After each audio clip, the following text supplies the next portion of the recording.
Hi friends, welcome to easy tips kitchen. ഇന്ന് ഞാൻ വന്നിട്ടുള്ളത് ഒരു ഫ്രൂട്ട് കസ്റ്റാർഡിൻ്റെ റെസിപ്പി ആയിട്ടാണ്.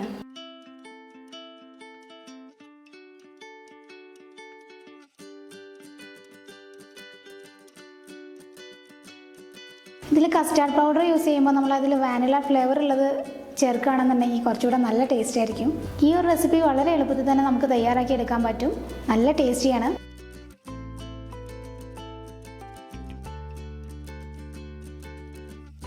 ഇനി ഇതിലേക്ക് വേണ്ട ചേരുവകൾ എന്തൊക്കെയെന്ന് നോക്കിയിട്ട് വരാം.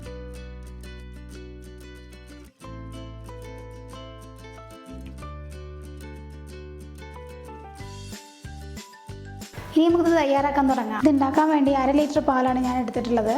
ഇതിൽ നിന്ന് 1/4 കപ്പ് പാല് മാറ്റി വയ്ക്കണം.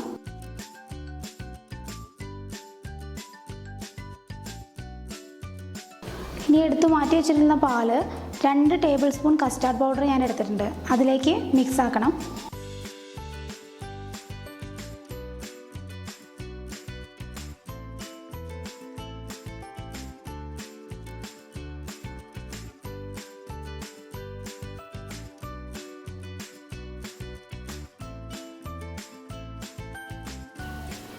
ഇത് കട്ടയൊന്നുമില്ലാതെ നന്നായിട്ട് മിക്സ് ആക്കി എടുത്തിട്ടുണ്ട്. ഇതിനി നമുക്ക് മാറ്റി വെക്കാം.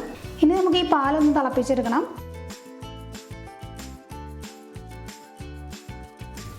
പാലിപ്പോൾ നന്നായിട്ട് തിളച്ചിട്ടുണ്ട്. ഇനി ഇതിലേക്ക് നമുക്ക് പഞ്ചസാര ചേർത്തെടുക്കാം. ഞാനിതിലേക്ക് 1/4 കപ്പ് പഞ്ചസാരയാണ് ഇട്ടിട്ടുള്ളത്.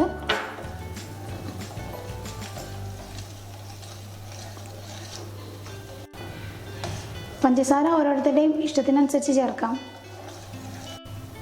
പഞ്ചസാര എല്ലാം നന്നായിട്ട് അലിഞ്ഞിട്ടുണ്ട്. ഇനി നമുക്ക് തന്നെ ഒന്ന് ലോ ഫ്ലെയിമിലേക്ക് മാറ്റി വയ്ക്കണം.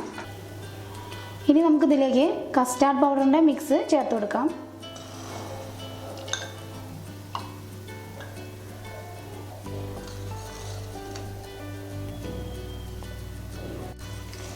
ഇതിനി കൈ വിടാതെ ഇളക്കി കൊടുത്തുകൊണ്ടിരിക്കുക.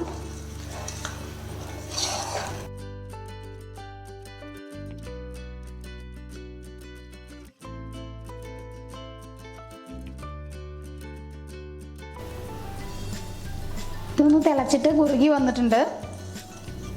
ഇതാണ് ഇതിൻ്റെ പരുവം. ഇനി നമുക്കിത് ഇറക്കി വയ്ക്കാം. ഇനി ഇതിനെ നമുക്ക് വേറൊരു പാത്രത്തിലേക്ക് മാറ്റാം.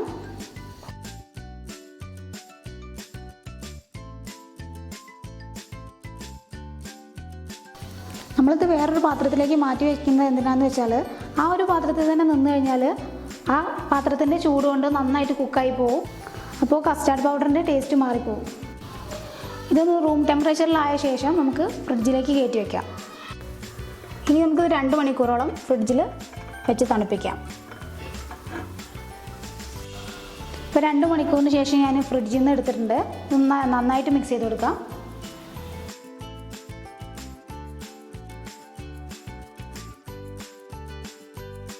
ഏതൊരു ഡ്രിങ്കും ഫ്രിഡ്ജിൽ വെച്ച് തണുപ്പിച്ച് ഉപയോഗിക്കുമ്പോൾ ഒരു പ്രത്യേക ടേസ്റ്റ് അല്ലേ, അതുകൊണ്ടാണ് ഫ്രിഡ്ജിൽ വയ്ക്കുന്നത്.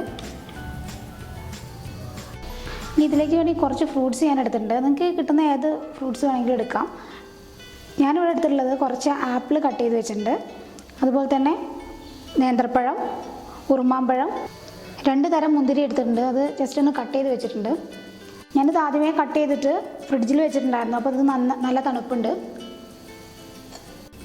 ഇനി ഇതിലേക്ക് നമുക്ക് കട്ട് ചെയ്ത് വെച്ചിരിക്കുന്ന ഫ്രൂട്ട്സ് ചേർക്കാം.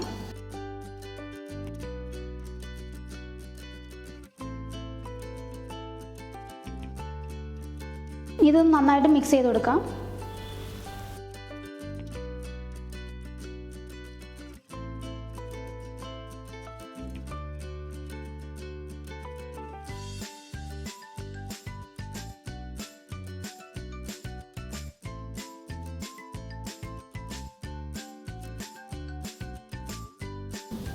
ഇതിപ്പോൾ നന്നായിട്ട് മിക്സ് ചെയ്ത് വെച്ചിട്ടുണ്ട്. ഇത് ഇങ്ങനെ ഉപയോഗിക്കുകയാണെന്നുണ്ടെങ്കിൽ ഉപയോഗിക്കാം, അല്ലാന്നുണ്ടെങ്കിൽ 1 മണിക്കൂറോളം ഫ്രിഡ്ജ് വെച്ച ശേഷം നമുക്ക് ഉപയോഗിക്കാൻ പറ്റും. ഇനി നമുക്കിത് സെർവ് ചെയ്യാം.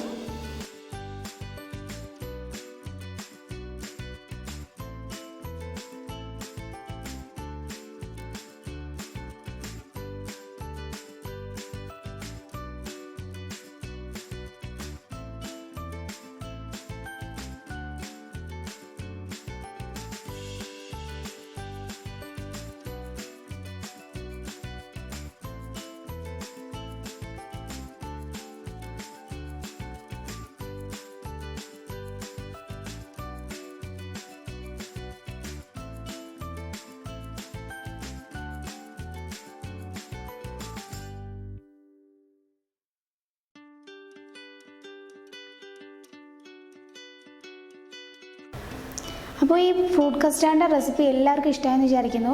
എല്ലാവരും ട്രൈ ചെയ്ത് നോക്കുക, ഫീഡ്ബാക്ക്സ് അറിയിക്കുക. ഇഷ്ടമായിട്ടുണ്ടെങ്കിൽ ലൈക്ക് ചെയ്യുക, ഷെയർ ചെയ്യുക, സബ്സ്ക്രൈബ് ചെയ്യുക. അടുത്ത പ്രാവശ്യം വേറൊരു റെസിപ്പി ആയിട്ട് കാണാം. Thanks for watching easy tips kitchen.